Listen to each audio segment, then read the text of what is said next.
Hola a todos, bienvenidos a Paralogía después de mucho tiempo, más de 2, 3 meses creo. La verdad sí me ausenté bastante, pero pues bueno, estamos de vuelta en esto. Espero que retomemos el ritmo con facilidad. De nuevo voy a intentar que los capítulos salgan al menos una vez cada 2 semanas. Y pues les quiero agradecer por estar al pendiente de los capítulos. Si ya escucharon los primeros y estaban esperando pues gracias y disculpen por la ausencia. Pero pues nada, o sea, ya va a volver el podcast. Y pues de nuevo quiero, como siempre, agradecer a Alejandro por apoyar este proyecto. Y quiero recordarles que pues pueden seguir las páginas del podcast en Instagram y en TikTok como paralogia.podcast24, en donde pues también la actividad fue nula en estos últimos meses, pero que de nuevo voy a intentar que regrese con normalidad como antes. Y pues les tengo una noticia, ¿no? O sea, nuevo año, nuevo yo, nuevo podcast. El asunto es que con la intención de mejorar el contenido y hacer pues un programa más atractivo para todo el mundo, pues ya no voy a estar yo solo aquí en el micrófono, sino que pues también ahora una persona me va a acompañar y su nombre es Jorge. Hola, ¿qué tal? Mucho gusto. Sí, Jorge. Él es Jorge, ya escucharon su voz. ¿Quieres decirnos un poquito acerca de quién eres? Pues soy Jorge y soy alcohólico. No, soy algo escéptico de las cosas paranormales. Entonces, pues vamos a tratar aquí de llegar a un punto medio, o quizá me convenza de todo lo que habla aquí Jero. Y pues el formato del podcast no va a ser como tal una discusión en donde vamos a intentar poner a prueba alguna teoría o vamos a intentar probar la existencia o inexistencia de algo, ¿no? Sino pues va a ser una discusión racional acerca de estos temas y pues los dos al final podemos dar nuestros puntos de vista acerca de si creemos o no que si se trata de pues cosas creíbles, ¿no? Y pues como ustedes sabrán, pues por lo que ya les he dicho con anterioridad, mi formación y las cosas sobre las que yo sé versan más sobre cuestiones, por ejemplo, de filosofía, pero ahora Jorge va a apoyar más pues con este lado un poquito más riguroso, como puede ser física o matemáticas en general, porque él sí le sabe más de esas cosas. ¿Sí? Pues según eso, pero sí, también va a ser un ejercicio interesante para mí, porque también aceptándolo, o sea, la ciencia todavía no puede explicarlo todo, y si no hay duda, no hay lugar para la duda o para estos descubrimientos, pues no se puede avanzar.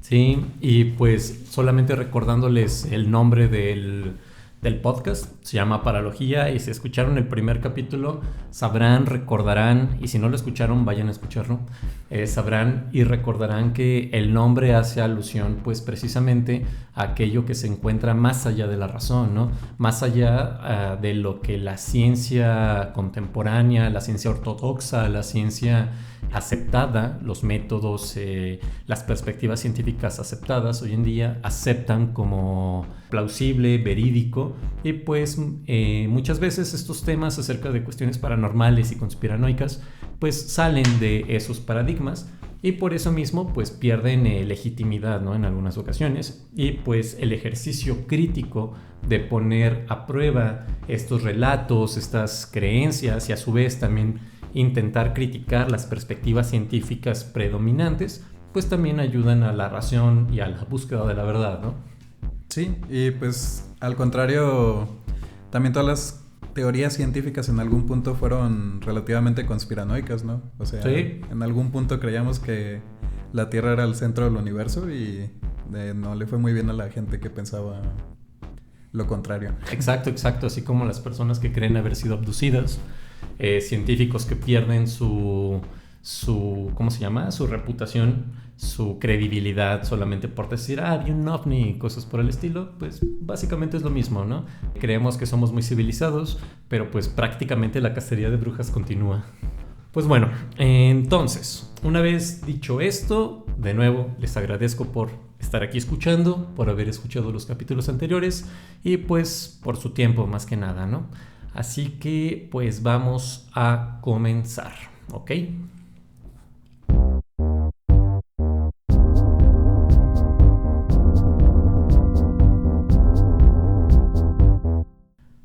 Primero, antes que nada, consideremos lo siguiente. Imaginen que ustedes inician un viaje para realizar una investigación. Se dirigen al Amazonas, a la selva lacandona, a cualquier jungla, selva bastante inhóspita, sumamente densa, megadiversa, que quieran, ¿no? Ustedes van a este lugar porque tienen la intención de investigar la supuesta presencia de una criatura, de un animal que solamente ha sido observada por una cantidad pequeña de personas. Y pareciera que la única evidencia que tenemos de su existencia son los relatos de un pequeño grupo de personas. En estos relatos, estos animales, estas criaturas, se describen con características pues poco plausibles, ¿no?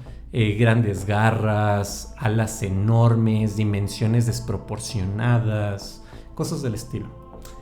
Entonces, una vez que ustedes llegan al lugar, inician su investigación, se adentran a la jungla y una vez allá adentro, pues logran vislumbrar, logran ver una criatura nunca antes vista que no se encuentra en ningún manual de zoología, no se encuentra ningún registro de ella en ningún manual de biología.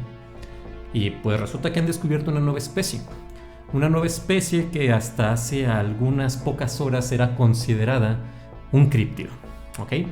Y esto no es un asunto únicamente de la imaginación o ficticio o propio de las teorías de conspiración o de lo paranormal, sino que esto mismo le sucedió hace unas décadas a los gorilas.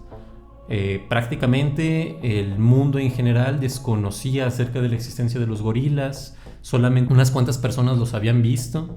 Y pues hasta que un grupo de investigadores de una universidad de no recuerdo dónde se fueron a investigar la zona, pues resulta que ahí estaba ese animal, ¿no? Hasta el momento desconocido. Y pues la cuestión aquí es la siguiente. Esos animales desconocidos son llamados críptidos, ¿ok? Y son objeto de estudio de la criptozoología. Y pues el día de hoy vamos a hablar acerca de estas cosas, ¿de acuerdo? ¿Qué sabes de los críptidos, Jorge? Pues sé que son criaturas que la gente habla mucho de ellos, o sea, son leyendas, pero no mucho más, o sea, no estoy muy seguro de si por ejemplo, cualquier animal que alguien teorice que debería de existir, si ya inmediatamente caiga en críptido, inmediatamente, o sea, no estoy muy seguro de ello. Sí, como que eso es un poquito ambiguo, ¿no? Uno pensaría que debe haber una cierta cantidad de creyentes o de supuestos testigos, ¿no? O al menos formar parte como de la cosmovisión o de la cultura de un grupo de personas específico, quién sabe. Pero pues bueno, vamos a hablar de esas cosas. Hay una gran variedad de críptidos en el mundo y pues para que vayamos aterrizando a esto y todos entendamos de qué estamos hablando, uno de los críptidos más famosos de los que se tiene conocimiento, al menos como críptido, no como un animal ya total y enteramente confirmada su existencia, es Pie Grande, ¿no? El famoso Pie Grande, el famoso Bigfoot. Otro puede ser el monstruo del lago Ness, uno muy popular en nuestro país es el chupacabras, otro muy popular es el hombre polilla o Mothman. Estas cosas son críptidos, son animales que pues solamente hemos escuchado de ellos por el relato de una persona, un video borroso, historias que parecen de terror y cosas del estilo. El asunto es que estos animales, los críptidos, como les decía, son animales cuya existencia no está confirmada y que se carece de pruebas concretas, físicas, empíricas para apoyar su existencia. Y por lo mismo, la biología pues no acepta del todo la existencia de estos animales porque pues el testimonio de una persona, un relato, un cuento, un mito, una leyenda no constituye evidencia palpable para poderlo clasificar taxonómicamente, anatómicamente y biológicamente, ¿no? Entonces, pues estos animales que en algunas ocasiones en los mismos relatos se describen con características pues hasta cierto punto biológicamente imposibles, son consideradas críptidos. Hay, como ya les dije, algunos muy famosos, como los que ya les comenté, pero pues el día de hoy no voy a hablarles de uno de ellos. Al contrario, les voy a hablar de un críptido pues poco popular aquí en nuestro país, porque pues más bien vamos a discutir el día de hoy acerca de la naturaleza misma de los críptidos y si es posible su existencia. No nos vamos a aventar todo un capítulo hablando, por ejemplo, del chupacabras o de pie grande, que esos son temas muy densos que ocupan pues varias horas de discusión. Entonces, el día de hoy les voy a hablar acerca del gentil. ¿Qué es el gentil? Para empezar, el gentil es una criatura que se han reportado avistamientos de él en las costas de Puerto Vallarta y de Colima, específicamente en Colima, en Manzanillo. El gentil es básicamente una criatura híbrida, es una cosa mitad ser humano, mitad pez. Las personas que lo han visto han dicho que esta criatura deja a su paso huellas en forma más o menos de pata de pato, es decir, una huella palmeada. Sí, hemos visto los patos, ¿verdad, Jorge? Hasta ahora sí. Sí, todos ubicamos las patitas de un pato. Entonces hagan de cuenta una huella de ese estilo, pero pues grande, ¿no? Las personas que lo han visto también dicen que se trata de una criatura de más o menos 2 metros de altura, con piel verde y escamosa. Hasta ahorita suena a lo que todos nosotros imaginaríamos al pensar en el monstruo del pantano o cosas por el estilo, ¿no? Uh-huh. Incluso si recordamos esas películas medio chuscas del cine mexicano de Pepito y Chabelo contra los monstruos, el santo contra las momias y todo eso, pareciera algo del estilo. Entonces, el gentil, como ya les dije, ha sido visto en estas costas, ¿no? En las costas de Puerto Vallarta y en las costas de Manzanillo. En Puerto Vallarta específicamente lo han visto en la desembocadura del río Ameca, que pues se encuentra ahí en esa zona. Las personas que lo han visto han sido sobre todo pescadores, personas que se dedican a ir al mar en sus barcos, en sus lanchas, a sacar pues peces o algunos otros crustáceos para ganarse la vida, ¿no? Para venderlo para consumo humano. El avistamiento más antiguo que se tiene de esta criatura, según eso, data más o menos de 1930, en donde un grupo de pescadores dicen haberlo visto, se enfrentaron a él porque al parecer la criatura intentó ahogarlos, intentó jalarlos hacia el mar, hacia las profundidades del mar, a uno de las personas que se encontraba en una lancha, y pues forcejearon con él, ¿no? Para salvarle la vida a uno de los pescadores. Pero pues de nuevo, como les decía hace un momento, ¿no? Los críptidos pues no son populares por tener evidencia, porque se tenga evidencia concreta acerca de ellos, son puros relatos. También hay que tener en cuenta que aquí sucede algo medio curioso, ¿no? Las historias acerca del gentil en estos grupos de personas, entre los pobladores de esta zona, dicen que esta criatura sale de las profundidades del mar para ahogar pescadores y borrachos. ¿Sí? Eso es muy curioso. Pues no suena muy gentil que no, digamos, ¿verdad? Sí, me imagino que más bien la palabra, o sea, el nombre gentil, intenta hacer alusión como a poblador o una persona. Sí, yeah, sí, okay. No creo que gentil de buena gente. De bonachón. De bonachón, sí. Pero sí, ¿verdad? No suena nada gentil. No. El gentil, pues... sí, es mala onda. Y pues sí es curioso, ¿no? Que digan que esta criatura sale de las profundidades del océano para ahogar borrachos y llevarse pescadores. Ahora, también los relatos acerca de esta criatura surgen como explicaciones para la desaparición de personas. Personas que, como ya les dije, o andaban en estado de ebriedad, o pescadores que se aventuraron a salir al mar a buscar pues a peces, a pescar, en condiciones climáticas quizá un poco adversas, ¿no? En una tormenta o algo así. Y pues todo esto nos lleva a una cuestión muy importante, ¿no? Y es, pues, ¿en qué contextos surgen los relatos acerca de los críptidos? Pues varios existen por cuestiones culturales, ¿no? Por ejemplo, creo que cuando estaba el furor de Pie Grande y esas cosas, era cuando se estaba buscando lo del eslabón perdido en la evolución, ¿no? Es cosa que responde a algo que culturalmente se está buscando, ¿no? Exacto, sí. Y pues no solamente los mitos o las leyendas o historias sobre críptidos, ¿no? Sino muchas otras historias. Pensemos en los ejemplos clásicos de la mitología, ¿no? La mitología griega, que es la más popular. Hay personas que dicen que, por ejemplo, el mito todos los mitos acerca de Zeus y todo eso surgen para explicar, pues, fenómenos naturales. ¿Por qué un dios representa los truenos y toda esa cosa, los rayos y esas cosas? Pues bueno, porque necesitamos explicar un fenómeno, ¿no? Algo que está pasando. Y sucede algo más o menos similar. Entonces, pareciera que los relatos, las historias acerca de los críptidos dentro de ciertas comunidades responden a, pues sí, cuestiones culturales y sociales que están viviendo esos grupos de personas. Entonces, todos nosotros podemos ver cómo en nuestra sociedad, en nuestra cultura actualmente abunda un montón de material acerca de estos temas. No solamente este podcast, ¿no? Hay un montón de podcasts súper populares acerca de estos temas. ¿Por qué nos está interesando tanto esto?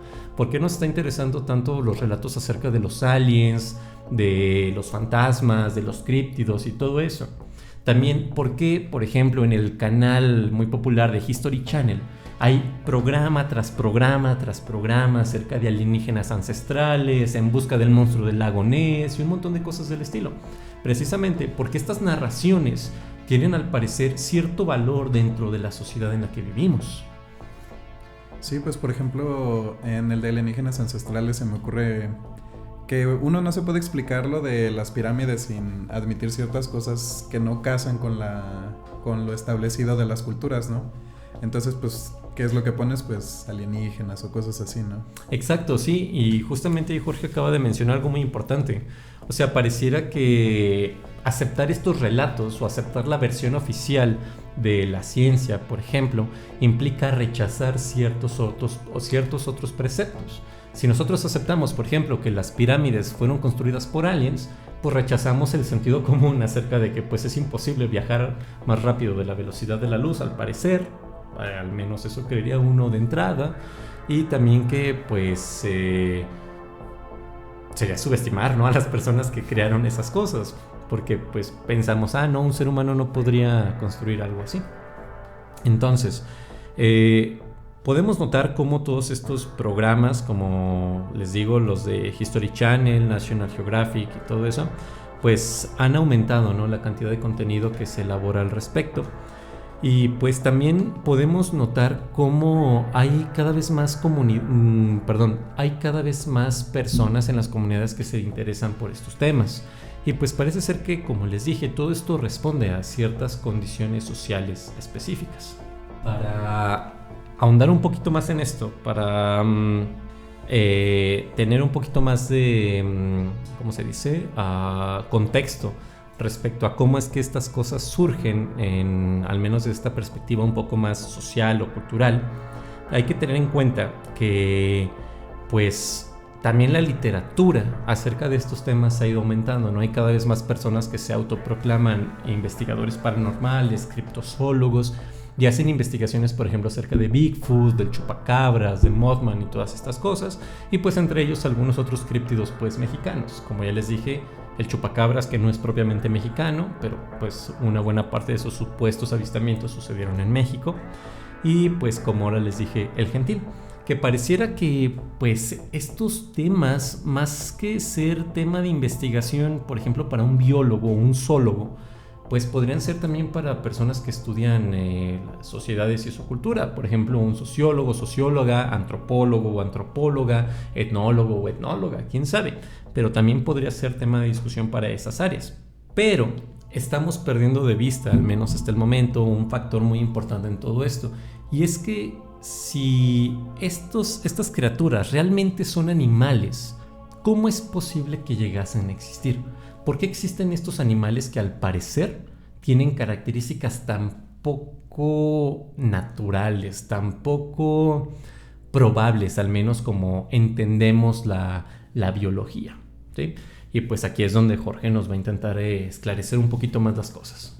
Sí, pues acabo de escuchar un efecto muy interesante, un tanto de ficción. Se llama el efecto Calisto. Y en específico quiero hablar de eso porque se añade a ciertas teorías o mitos acerca de, por ejemplo, la radiación o es un intento de explicar cómo es que funciona la aparición de estos seres, ¿no? En este efecto lo que se trata es que normalmente las variaciones entre descendientes son muy poco a poco, o sea, van cambiando demasiado lentamente. A través de generaciones, ¿no? Uh-huh. Y Con estos cambios pues es como van surgiendo como las diferentes especies. Pero una vez cada cierto tiempo podría ser que brote un espécimen muy diferente al resto, porque no hay nada que nos diga qué tanto puede mutar una especie. De esto nos podemos imaginar, por ejemplo, los síndromes, que pues serían como mutaciones que no van a ser exitosas en un medio natural. Ajá, el síndrome es... ¿cómo? Por ejemplo, enfermedades genéticas o ese tipo de cosas. Sí, tener un cromosoma de más, un cromosoma de menos. Ajá. Y cosas del estilo, sí, ¿no? Sí, así es.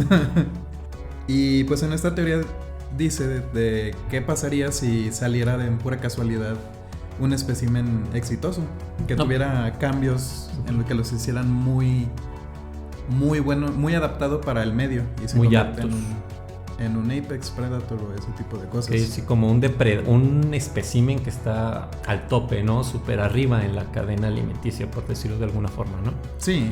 Pero al menos hasta como lo planteas en este momento, pues suena a la, pues, noción general que tenemos de selección natural, ¿no?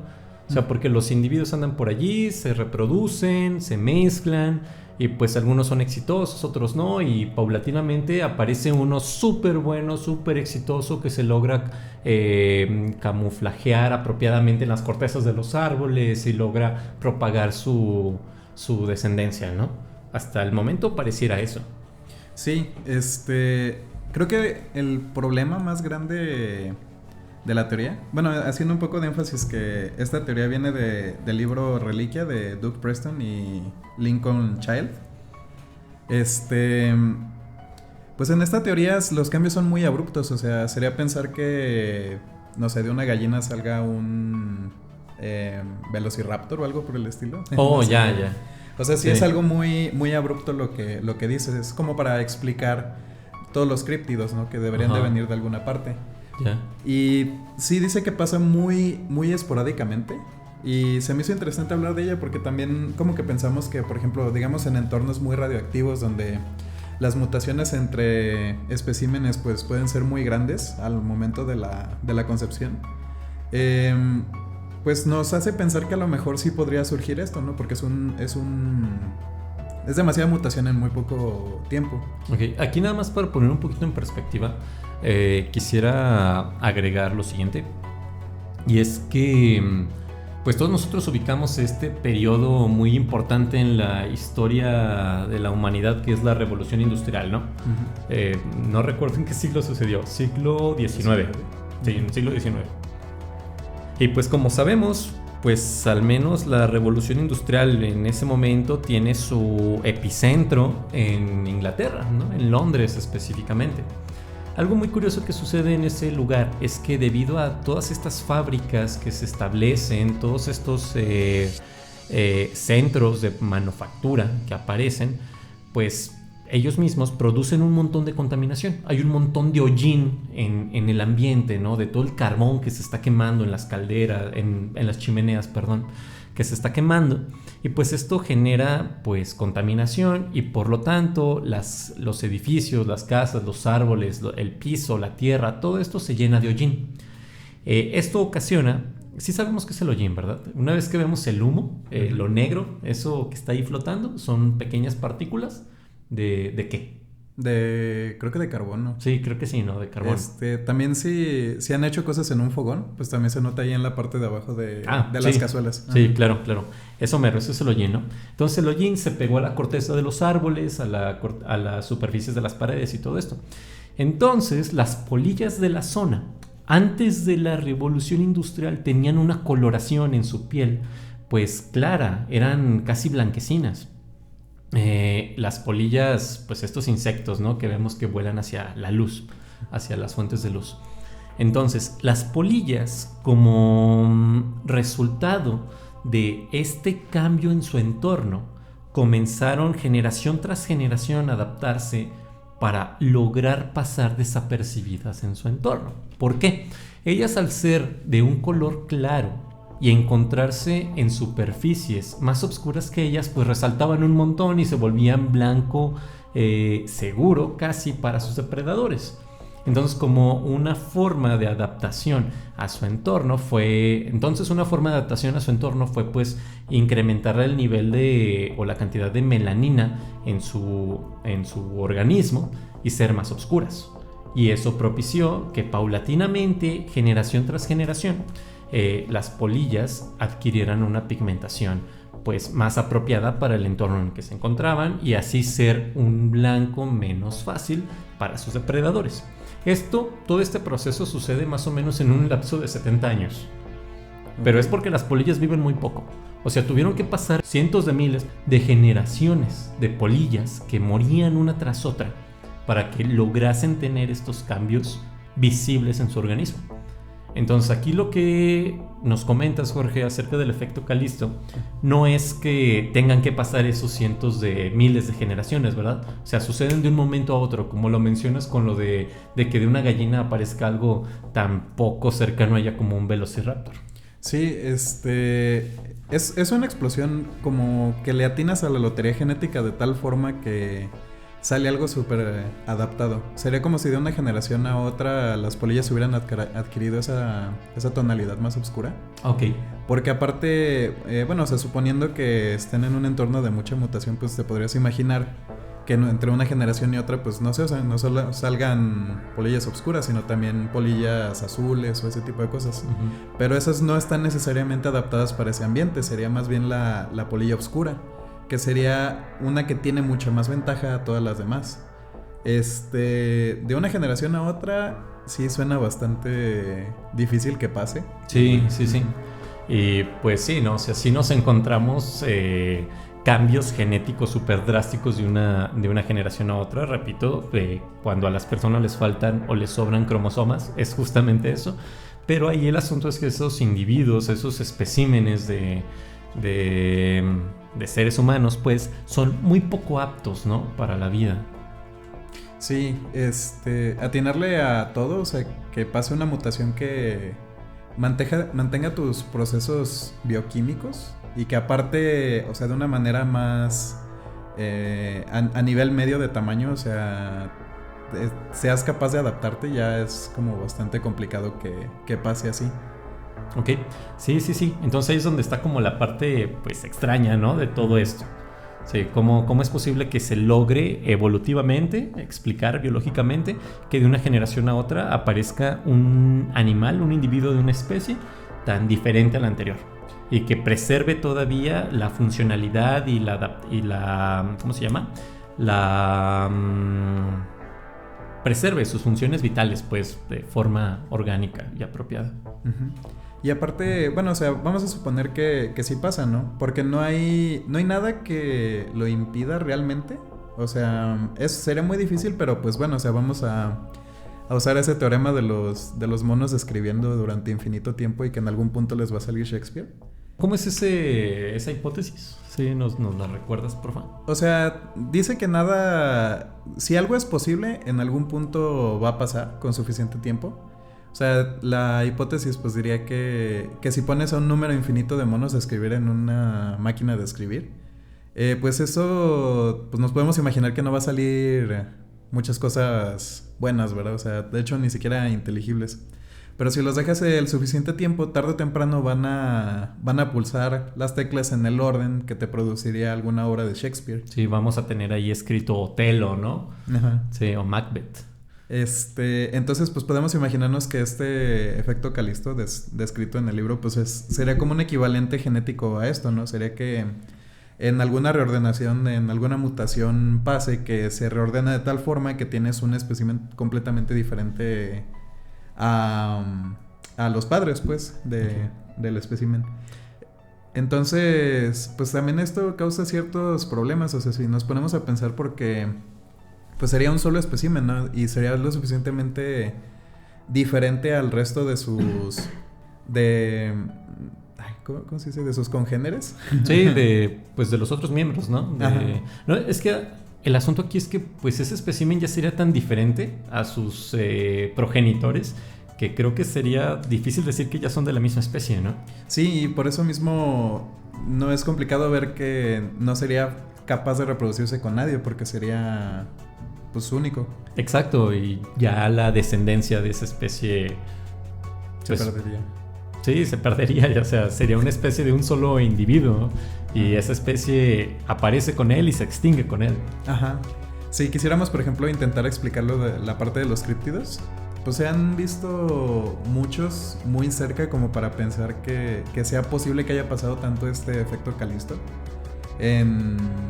Para explicar a los críptidos, pues sería como intentar hacerlos cazar en familias, o sea, deberíamos de imaginar que tienen más historia que nomás lo que estamos viendo. O sea, Mothman, a lo mejor hay una especie de Mothmans o antepasados de Mothman. Oye, pero eso no es raro. O sea, por ejemplo, con Pie Grande, con Bigfoot, hay un montón de personas que dicen que han visto a Bigfoot, y los avistamientos de Bigfoot no son únicamente, por ejemplo, en Estados Unidos. O sea, existen, por ejemplo, los Bigfoots que se han visto en México, en Paraguay, en Argentina, en Canadá, en algunas partes de Asia. El Yeti, que es al parecer un Bigfoot adaptado a condiciones climáticas un poquito diferentes. No son propios de bosques, pero este vive en lugares fríos. O sea, podría tener sentido, ¿no? Pues sí, o sea, tiene sentido la parte de una especie de Bigfoots. Aquí también hace falta como balancear de si se ha visto en tantos lados, ¿por qué no hay como registros más contundentes, ¿no? Exacto, sí. Que pues es también el ejemplo de lo de los gorilas, ¿no? Es también lo que decías de que hasta que no fueron una parte más en específico, y bueno, yo creo que también principalmente hasta que no se tomaron suficientemente en serio los testimonios. Exacto. Fue que lo pudieron pues encontrar, ¿no? A los gorilas. Sí, y ahí también pues surge toda esta cuestión acerca de la cultura, ¿no? O sea, si los relatos, los testimonios, los mitos, lo que sea, las leyendas, las historias, provienen de un grupo, de una población, de una cultura que no se encuentra en lo que consideramos el norte global o occidente, pues es algo que se desestima. Quizá todos estos avistamientos de gorilas eran reportados por personas que pertenecían a grupos humanos propios de esa zona del mundo, que es el continente africano. Y pues como todos sabemos, al menos en la actualidad, hasta el momento, muchos de estos países son dejados de lado en las discusiones, en la perspectiva global, pues, ¿no? En lo que se busca globalmente, precisamente por pues muchas cuestiones políticas, económicas que hay de por medio. Y la cuestión es que, bueno, ¿y si fuera algo de Estados Unidos? ¿Por qué todos hablamos acerca de Bigfoot, algo que al parecer aparece en Estados Unidos? Y hablamos tampoco acerca de los críptidos de Ruanda, por ejemplo. ¿Sí? Quizá tenga que ver con eso. O hasta de más cerca, o sea, el gentil yo no lo conocía. Exacto, sí. Y también, o sea, ¿por qué sabemos tanto acerca de los mitos? El ejemplo que les puse hace un rato, de los mitos griegos, y sabemos tan poco acerca de los mitos, pues, propios de nuestra cultura, ¿no? De la cultura mexica, por ejemplo, o de la cultura olmeca.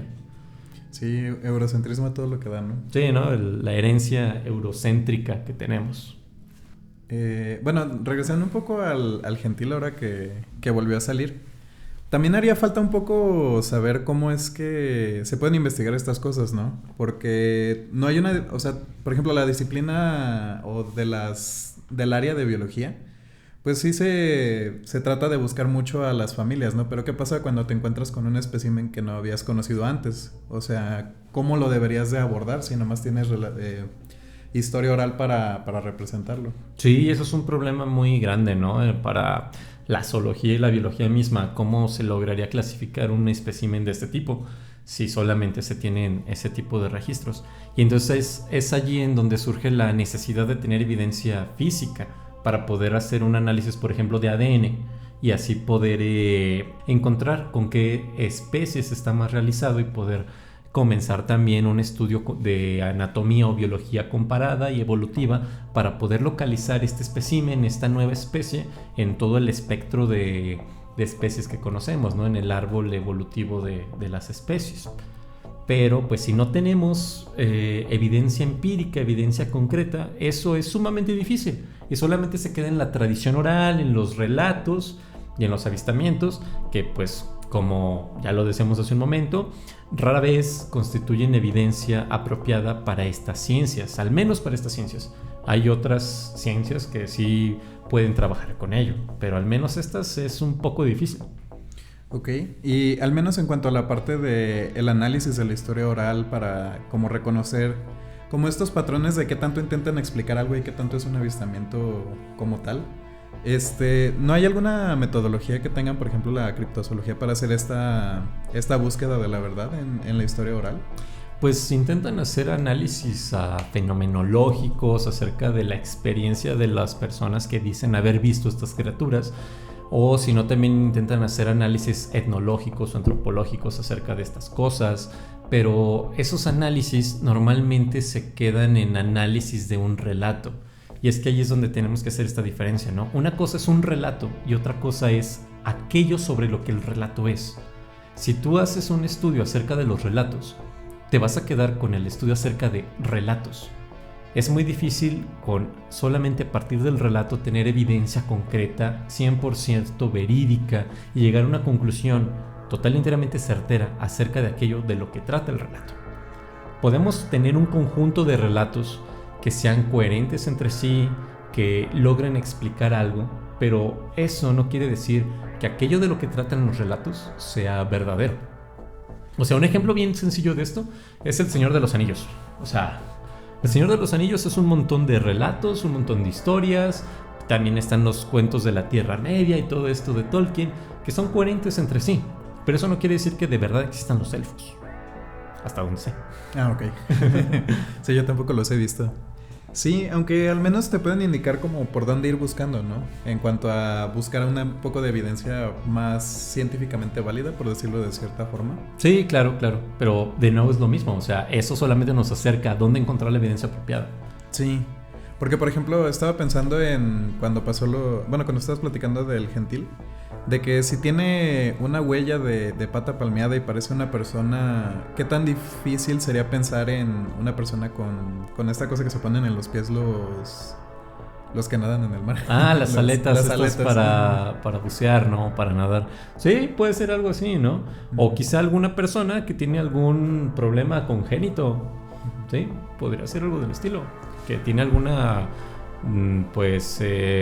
estructura ósea diferente en sus pies. Aunque sí. Por otro lado esto también como que nos sugiere una diferencia entre las pisadas, ¿sabes? Porque, por ejemplo, si alguien tiene las aletas puestas, ya aprendí cómo se llaman. Si alguien tiene las aletas puestas, pues, por ejemplo, todo el peso se va, como quien dice, a concentrar en el talón de la aleta. Exacto. O sea, si tú quieres buscar una huella de esta criatura, pues podrías suponer, bueno, si está palmeada, entonces los dedos sí tienen que estar unidos por huesos. Entonces Exacto. El patrón de la pisada va a ser diferente entre una persona que tiene las aletas y algo que sí tenga efectivamente las patas palmeadas, ¿no? Exactamente. Y pues sí, ¿no? O sea, todos estos relatos deberían ayudar a apuntar hacia dónde ir a buscar la evidencia apropiada. Pero sí, entonces, regresando al efecto Calisto, pareciera que en resumidas cuentas el efecto Calisto se trata de una teoría evolutiva en donde de repente de la nada surge un individuo total y enteramente diferente a la especie de la cual surge, pues, a sus progenitores, a sus padres, y es tan diferente al punto en que se puede considerar una especie distinta, pero también resulta que a pesar de ser un individuo que tiene un ADN tan distinto al de sus progenitores, no es un individuo con una falla sistémica súper grave como luego sucede con los seres vivos que nacen con, pues, diferencias genéticas tan drásticas que, pues, a veces nacen, por ejemplo, sin cerebro, sin columna vertebral o formados a la mitad y cosas por el estilo, sino que es un ser vivo total y enteramente funcional, súper adaptado a su medio. Sí, eso vendría siendo el efecto Calisto. Sí, suena bastante complicado de que sí pase así, pero también en un primer momento suena plausible, ¿sabes? Es como de estas cosas que alimentan la imaginación para intentar explicar como estas cosas, que de hecho es como se utiliza en el libro, ¿no? Es para explicar a la criatura principal a la que se enfrentan, ¿no? Exacto. Entonces, el punto aquí, y algo que se me ocurre, es que, pues, al menos hasta donde sabemos, la vida en la Tierra surgió justamente como tú lo decías hace un momento, después de que existió el tiempo suficiente para que se reunieran las condiciones necesarias para que surgiera la vida. Al menos esa es una de las perspectivas. Hay muchas otras perspectivas que intentan explicar esto. Entonces, si tenemos el tiempo suficiente para que aparezca vida, va a aparecer vida si tenemos los elementos básicos necesarios para que aparezca. Entonces tú dices que sí es plausible que pueda existir un ser vivo total y enteramente diferente, que sea resultado de una especie previa y que él mismo sea una nueva especie, si es que se tienen los elementos y el tiempo suficiente para ello, y por lo tanto es plausible la existencia de Bigfoot, de Mothman, del gentil, del chupacabras, del monstruo del lago Ness, si se tiene el tiempo suficiente. Pues sí, básicamente, pero por ejemplo un ejercicio para ver toda esta parte de las cosas que son posibles y que sean como necesariamente probables o que las vayamos a ver. Desde un punto de vista como de física estadística, por ejemplo, hay como un experimento mental de que todo el aire en una habitación es probable que aparezca de repente o que se dirija a una esquina del cuarto y todo lo demás del cuarto se encuentre al vacío.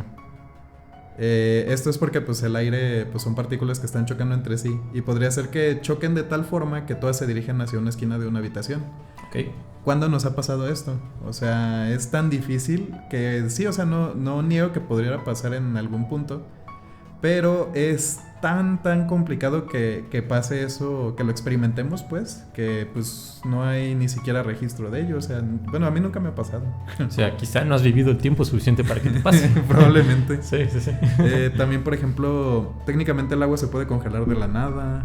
Sí. Ese tipo de cosas. O sea, prácticamente puede ser que te aparezca un tercer ojo en este mismo momento. Ajá, sí. Sí, pero pues si nos vamos a eso, pues básicamente cualquier cosa es posible, ¿no? Sí, o sea, bueno, no estoy seguro, la verdad. Sí, cualquier cosa está muy difícil. Tengo aquí en mi escritorio unos libros de lógica modal sobre eso y sí, está difícil. Sí, también la parte de los críptidos, un poco regresando, a lo mejor estamos saltando mucho de un tema a otro, pero sí me emociona estar aquí. También, por ejemplo, cabría preguntarse qué tanto se está adornando ya sea el relato de las criaturas. Porque otro ejemplo de criaturas que no conocíamos hasta que realmente fuimos a visitarlas fueron como de estos dibujos de la Edad Media, de los animales que estaban muy lejos. Por ejemplo, el mito del unicornio era en realidad una descripción de rinocerontes. O si nos fijamos en las descripciones de, por ejemplo, jirafas o leones. De hecho, creo que la mantícora era un león. Era un león. Sí, las mantícoras eran leones. Entonces, por ejemplo, regresando un poco al gentil, decimos que parece una persona y mitad pez, pero esto es un poco que nos distrae de una posible investigación, ¿no? Porque pues humano y pez pues a lo mejor no se pueden mezclar genéticamente, pero quién sabe si hay un pez que sea bípedo o algo por el estilo. O cuadrúpedo, ¿no? O algo, sí. O un pez que tiene cierto grado de cefalización. Uh-huh. Es decir, que pues su cabeza se encuentra anatómicamente diferenciada del resto de su cuerpo, que tiene, por ejemplo, cuello, pues. Sí, pues al adornar tanto como los relatos de las descripciones con descripciones más coloquiales de las cosas es cuando pues todos podremos imaginarnos una manera entre comillas ridícula de describir cualquier cosa. O sea, un perro, de cierta forma, no sé, la patita de un perro parece una manita y no por eso vamos a describirlo como un animal con manos. Exactamente, sí. Bien, y pues bueno, o sea, en la perspectiva contemporánea, actual de la biología, pues también es muy difícil como encuadrar estas cosas, ¿no? O sea, actualmente sabemos que existen al menos 4 fuerzas evolutivas, 4 presiones, por decirlo de alguna forma, que propician que las especies pues se adapten, cambien y aparezcan nuevas, ¿no? Que los individuos de una especie pues vayan cambiando. Esas 4 fuerzas son, primero, la mutación genética. La mutación genética consiste en algo más o menos como lo que mencionábamos, y es que un nuevo individuo de una especie, pues de forma total y enteramente aleatoria, al azar, random, tenga una composición genética ligeramente diferente a la de sus predecesores, ¿no? Al de sus ancestros. Y pues como ya lo hemos dicho, pues en muchas ocasiones las mutaciones genéticas propician individuos poco adaptados para la vida. En ocasiones muy puntuales, excepcionales, esos individuos sí logran tener pues las características necesarias para vivir. O para superar en cierto sentido, para superar también a los padres. No sé si has escuchado de esta enfermedad que propicia que uno produzca mucha masa muscular. Es una enfermedad. Sí lo he escuchado, pero no recuerdo cómo se llama. Yo tampoco, pero he visto ejemplos, por ejemplo, en animales de toros que están así. O creo que había también un niño famoso que tenía esa enfermedad. También no estoy seguro de qué tan cierto sea. A lo mejor le estaban inyectando esteroides al niño, pero abuso infantil. No tengo idea.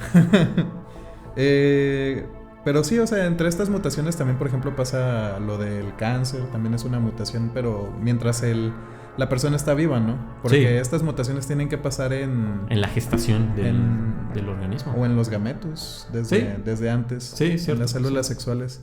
Entonces, pues, un ejemplo de esta mutación. Bueno, o sea, las mutaciones pasan todo el tiempo por diferentes cosas, ¿no? Hasta la radiación solar nos puede causar estas mutaciones. Bueno, esas cosas tienen un nombre distinto que ahorita les voy a decir. Uh-huh. Pero sí, o sea, la mutación en un principio, en la perspectiva contemporánea de la evolución, son variaciones que surgen en la gestación de los seres vivos o en las células que dan paso a esta gestación de forma previa.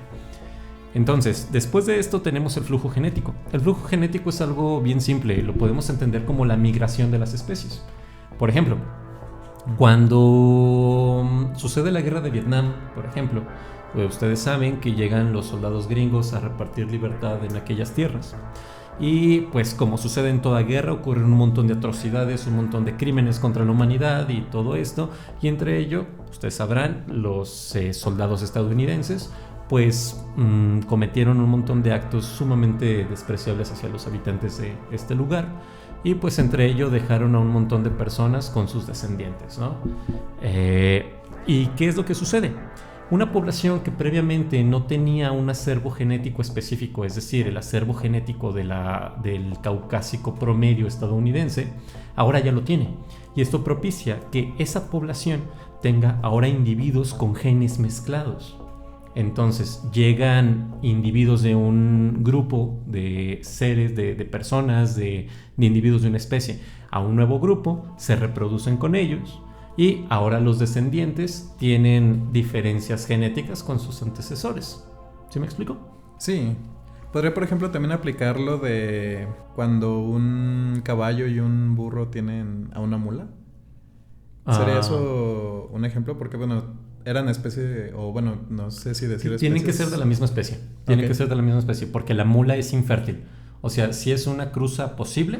O sea, sus genes, las especies son tan parecidas que la cruza es posible, pero el producto, en este caso la mula, es infértil, precisamente por ser un individuo poco apto para la vida misma. O sea, no se puede constituir una especie allí.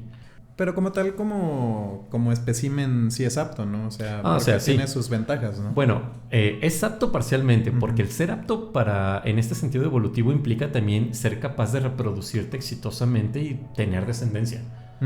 O sea, si no eres capaz de eso, creo que es el máximo fracaso de una especie. Ahora pensemos en las personas que se esterilizan voluntariamente. ¿Qué tan aptos son para la vida?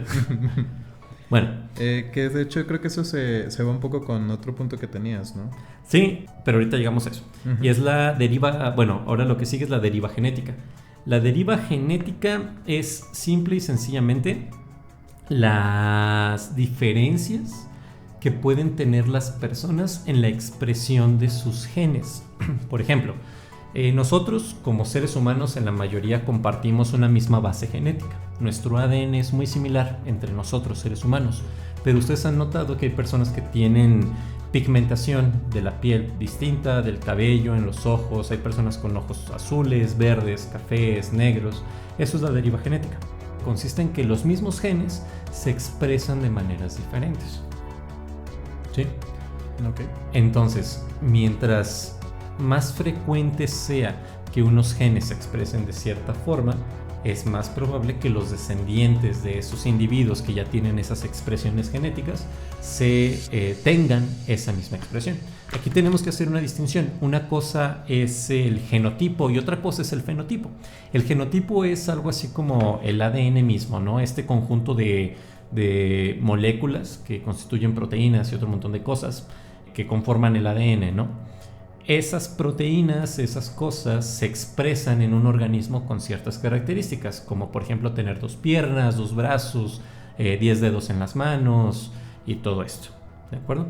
Entonces, el fenotipo, como les digo, es esta forma en la que se expresa, pero diferentes seres humanos, a pesar de que tenemos un mismo o un genotipo muy parecido, tenemos fenotipos muy diferentes. Pero dentro de lo que cabe, o sea, de todas formas el genotipo es diferente, o sea, que tenga pequeñas variaciones, de todas formas lo hace diferente. Sí, sí, o sea, pero la diferencia es mínima, ¿no? Ok. O sea, somos de una misma especie, o sea, no podemos tener un genes tan diferentes los unos de los otros, si no ya no seríamos de la misma especie. Entonces, bueno, no entendí muy bien entonces a qué se refiere la deriva genética. ¿A esta expresión del fenotipo? Sí, la deriva genética es la expresión del fenotipo. Ah, ok. O sea, genes muy parecidos se pueden expresar de formas distintas. Ok. Y pues también esas expresiones tienen un límite, ¿no? O sea, un ser humano no puede nacer al menos y siendo totalmente funcional con 2 cabezas. O sea, esa expresión fenotípica no entra dentro de lo que el genotipo podría aceptar. Ok. Sí, porque, bueno, sí hay ejemplos. Supongo que podrías decir gente con 2 cabezas que serían los siameses, pero eso ya entra en otra cosa, ¿no? O sea, sí, no ahí tenemos una mutación. Ajá. Sí, ahí ya tenemos una mutación. O quizá también deberíamos hacer un análisis un poco más minucioso y quizá darnos cuenta de que son, pues, 2 individuos, como lo acabas de decir, que se gestaron de una forma en particular que propició la mezcla. No es solamente un individuo con 2 cabezas, son 2 individuos que comparten una parte específica del cuerpo. Sí, que yo creo que como pequeño paréntesis, no todas las mutaciones tienen que ser a fuerzas genéticas, o sea, también puede ser por problemas en la gestación, quizás hasta por falta de presencia de ciertas sustancias en el embarazo o ese tipo de cosas. Exacto, ¿no? sí. Y luego tenemos la cuarta fuerza, que es la más popular, que es la selección natural. Si llevamos biología en la primaria, todos nosotros la podríamos recordar como esta cosa que propuso Darwin, en donde pues pareciera que lo que predomina es, como luego dicen por ahí, la supervivencia del más fuerte, pero esta caracterización de la selección natural está un poquito mal orientada. No sobrevive el más fuerte, sino que sobrevive el individuo más apto. Y ser apto no necesariamente significa ser fuerte. Por ejemplo, una polilla en comparación de un león no es nada fuerte, pero la polilla es más apta que el león para ciertas cosas. Entonces, básicamente, la selección natural se refiere a que los individuos evolucionan debido a las presiones ambientales propias del nicho en el que habitan. Las presiones ambientales de un león son drásticamente diferentes a las de una polilla. Para empezar, un león no vuela. Un león no necesita un sentido de orientación espacial en 3 dimensiones súper complejo para poder ubicar diferentes direcciones hacia arriba, abajo, izquierda, derecha, adelante, atrás y todo esto. Un león necesita otro tipo de habilidades. Entonces, pues estas presiones, estas condiciones ambientales propias de cada nicho entre individuos propicia que los individuos desarrollen ciertas capacidades como especie cada vez más aptas para poder sobrevivir en esos entornos particulares. Sí, pues podremos pensar también como en los puntos para crear tu personaje, ¿no? O sea, los tienes limitados y también pues te puede salir un personaje muy caro de mantener. Por ejemplo, los reptiles que tienen la sangre fría pues pueden comer mucho menos que sus parecidos de sangre caliente, ¿no? O sea, que los mamíferos o esta parte de los animales. Pero la ventaja que tenemos nosotros es que al generar nuestro propio calor podemos ir a climas más fríos o no necesitamos estar al sol.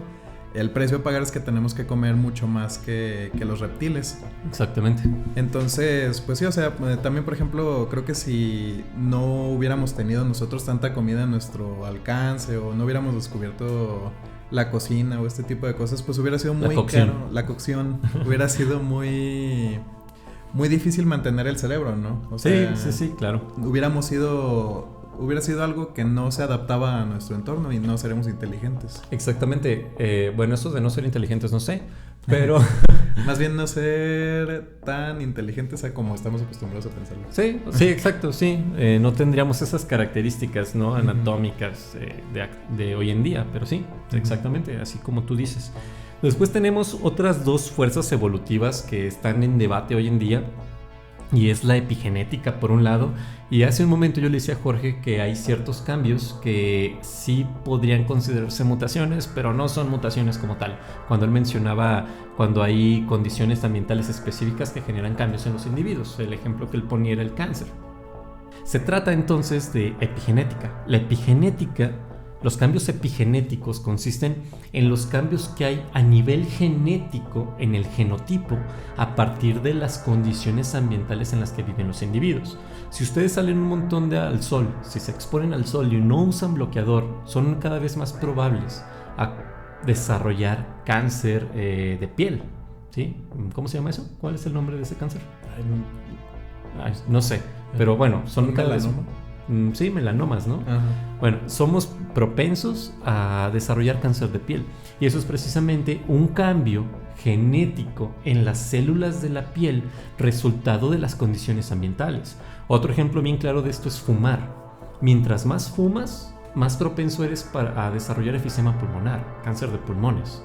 Entonces, estas condiciones ambientales, en este caso, la condición ambiental es el humo de cigarro que entra a tu organismo, eso te hace cada vez más probable a generar cáncer, a desarrollar cáncer. Pero, por ejemplo, la epigenética a veces es buena, entre comillas, o sea, a veces sí te apoya a adaptarte más a tu medio o algo por el estilo. Sí. Vamos a pensar en esto, personas que hacen mucho ejercicio. Las personas que hacen mucho ejercicio tienen ciertas condiciones ambientales específicas y eso los hace tener, por ejemplo, un sistema inmunológico más, más eficiente que el del resto de las personas. Y es precisamente debido a la alta concentración de oxígeno en su sangre que propicia que los leucocitos, los glóbulos rojos y los glóbulos blancos trabajen de forma más apropiada. Y también esto es resultado de cambios genéticos mínimos en estas células. Ok. Sí. Otro ejemplo bien claro de esto es también la diabetes, ¿no? Ciertos hábitos alimenticios, hábitos físicos te hacen más propenso a desarrollar X o Y enfermedad y esa enfermedad se termina manifestando, esos cambios genéticos se terminan manifestando como pues tolerancia a la insulina. Ok. Sí, había escuchado algo de que hay genes que se encienden o se apagan dependiendo de tal o cual cosa que pasa en tu medio, ¿no? Exactamente, y eso es la epigenética. También principalmente cuando uno va envejeciendo también pasa mucho esto, ¿no? Que se van prendiendo y apagando cosas como para, por ejemplo, no producir la... Ay, se me olvidó cómo se llama esta proteína de la piel para que no... ¿Queratina? Queratina. Ajá. Colágeno, sí. Ah, no, la queratina es del pelo. Sí, la queratina es del pelo, pero ahorita que está muy de moda eso de ser el colágeno de alguien. Sí. Sí. Bueno, esa presión evolutiva está como muy debatida, está siendo debatida, ¿no? Todavía no se es claro si es de verdad una presión evolutiva o no. Y finalmente tenemos la cultura. Y esto pareciera que es propio, al menos de seres vivos un poco más complejos, como por ejemplo los seres humanos. Nosotros tenemos cultura. Y culturalmente se nos enseña que ciertos individuos con ciertos rasgos son mejores individuos que otros, al menos como por ejemplo parejas para reproducirnos. Eso propicia que haya ciertos genes que se seleccionan más que otros, individuos con ciertas características que se seleccionan más que otros y por lo tanto esos individuos se reproduzcan más que otros y por ende haya más descendencia con cierta carga genética en particular. Sería como cuando mucha gente quería tener hijos Rockefeller, ¿no? Algo por el estilo. Exactamente, sí. Cuéntanos un poquito sobre eso, la verdad yo no sé, pero sí había escuchado. Bueno, o sea, yo me imagino, ¿no? Pero los Rockefellers eran durante un tiempo la familia más rica del mundo. Del mundo, sí, lo fueron. Como mínimo eran muy ricos, ¿no? Sí, y pues, multimillonarios, ya saben. Uno puede imaginarse que pues estas personas son más deseables culturalmente, ¿no? Entonces, pues mucha gente estaría buscando tener hijos, a lo mejor no necesariamente para pasar el gen Rockefeller, pero más bien parecidos, para tener una cultura, más bien para tener ventajas culturales, ¿no? Que sería como adquirir esta riqueza. Exactamente. Pero aún así el gen de los Rockefeller pues se pasa, ¿no? O sea, creo que es a lo que se refiere, ¿no? O sea, no necesariamente es el objetivo reproducir a estos individuos, pero sí para obtener estas ventajas pues se sociales, hace, ¿no? Sí, culturales. Exacto. O sea, hagamos un ejercicio, o sea, cerramos nuestros ojos e imaginemos a una persona que sea perteneciente a esta clase súper privilegiada de personas multimillonarias. Si cerramos nuestros ojos, normalmente la mayoría de nosotros va a imaginar a una persona parecida a Luis Miguel. O sea, una persona rubia, semibronceada, ojos claros, personas con ese estilo, generalmente rubios.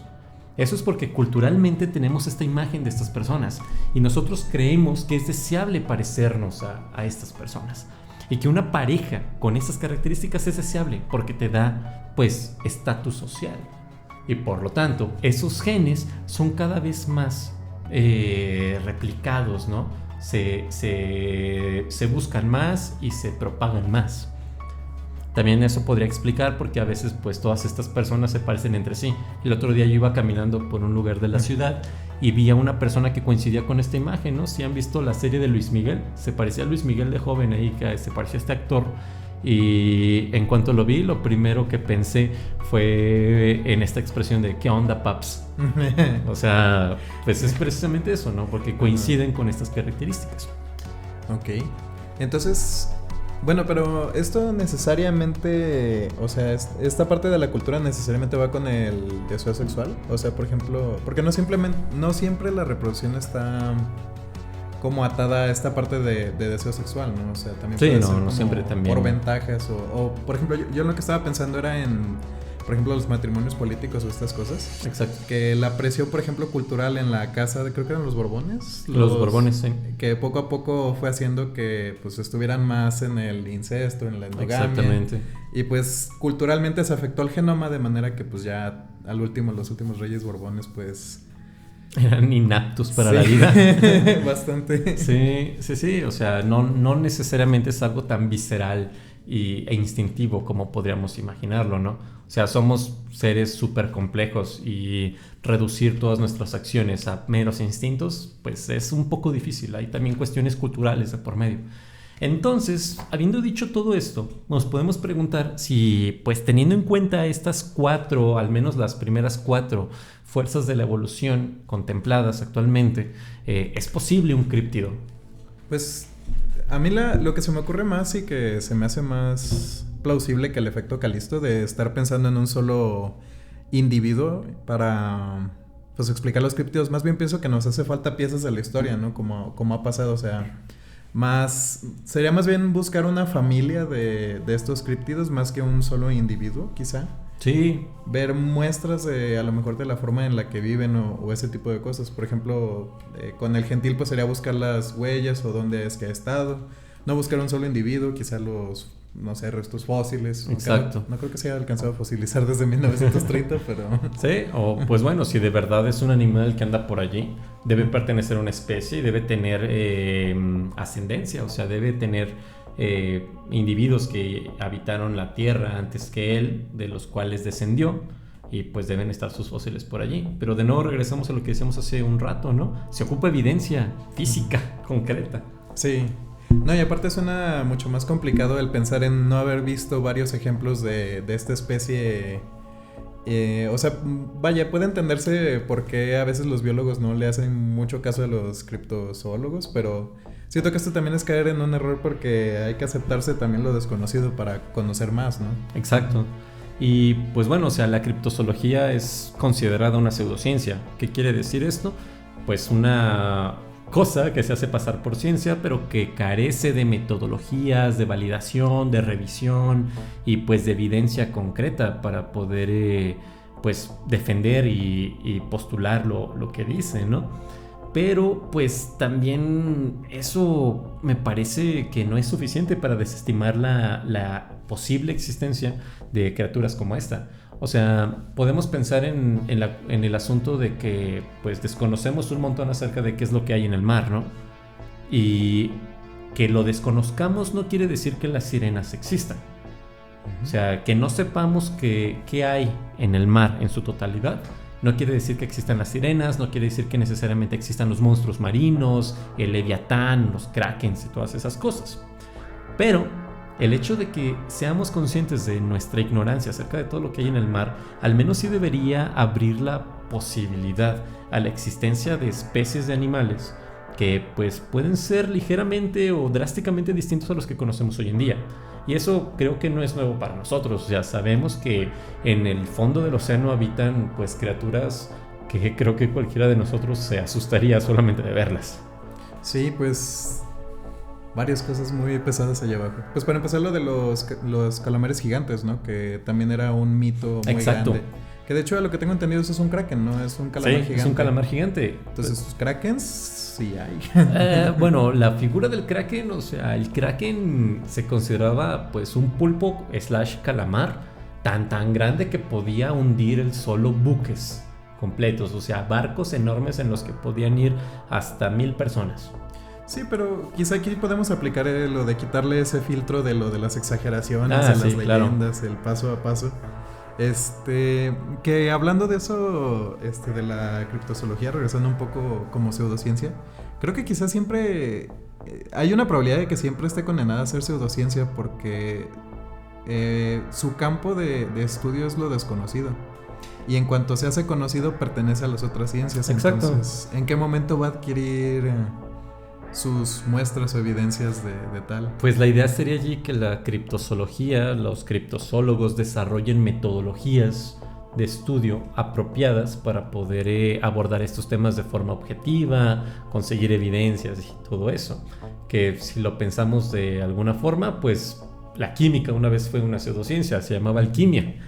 Y hasta que desarrolló metodologías apropiadas de investigación y encontró evidencia concreta de la existencia de elementos químicos, pues entonces ya se pudo desarrollar como ciencia legítima. Hasta que los criptozoólogos no encuentren evidencia concreta, por ejemplo, de la existencia del gentil o de pie grande o del chupacabras, no se va a poder constituir como una ciencia legítima y además tendría que desarrollar metodologías propias para el estudio objetivo de lo que pues pretende estudiar. Y, por ejemplo, si es que se desarrollan estas técnicas, ¿no crees que, por ejemplo, pueda pasar que se desbaraten las ciencias que requiere para mantenerse? Porque, por ejemplo, tienes que hacer un análisis de la historia oral, eso ya son cuestiones de antropología. Sociología. También tienes que estudiar la biología. Entonces, ¿no podría ser que más bien se desbaraten en todas estas disciplinas? Claro, sí, puede ser posible eso. O sea, pensemos en la biología. La biología se puede desbaratar en física y química. Y en algunos casos hasta electroquímica, ¿no? Y se puede desbaratar en otro montón de cosas. Y el asunto es que los criptozoólogos o la criptozoología debería encontrar un fenómeno particular que no sea del todo reductible a otras ciencias. ¿Sí? Por ejemplo, la biología, pues su fenómeno particular que no es 100% reductible a química y física, ¿qué es? Pues los procesos homeostáticos que mantienen a la vida. Los procesos metabólicos y todas estas cosas, ¿no? Que mantienen las formas de vida, que no es 100% explicable únicamente con química y física. Ocupa otras cosas. Y a su vez la química se puede reducir a física, ¿no? Está ahí el problema. Entonces el asunto es encontrar un fenómeno que no sea 100% reductible a otra ciencia. Porque por pura economía podríamos decir, sí, ya encontramos estos animales y esto es reductible a zoología y a biología. Al diablo la criptozoología. Es plausible, podría suceder. Y si es así, pues está bien, no pasa nada. Pero el asunto es que pues se desarrollen métodos de poder estudiar estos animales que pues al parecer escapan de los métodos clásicos, contemporáneos, populares o paradigmáticos. Pues muy bien, gente. Pareciera que pues es difícil determinar si los críptidos son posibles o no y pues la biología contemporánea no ayuda mucho, pero pues bueno, eso es todo por hoy. Hablamos acerca del gentil, espero que no lo conocieran o si lo conocían pues nos escriban por ahí para decirnos si nos faltó decir algo al respecto. Y pues también disculpen si dijimos muchos disparates acerca de biología y otro montón de cosas. No somos biólogos, pero pues ahí nos interesa un poquito el asunto y hablar de un montón de cosas sin saber nada al respecto. Sí, pues acá el chiste es hablar a lo tonto, ¿no? Sí. Y hablar a lo tonto esperando no decir tantas tonterías. Ajá. Hablar a lo tonto para descubrir la verdad, supongo. Sí, no sé. Bueno, de alguna forma se empieza, ¿no? Sí. Y pues nada, muchas gracias por escuchar este capítulo y espero que los cambios que habrá o que hay en el podcast les sean de su agrado. Y si no, pues igual ahí pueden mandarse su retroalimentación si quieren que Jorge hable más fuerte o algo por el estilo. Se puede, ¿sí? Muy bien, gente. Bye bye. Cuídense mucho. Adiós.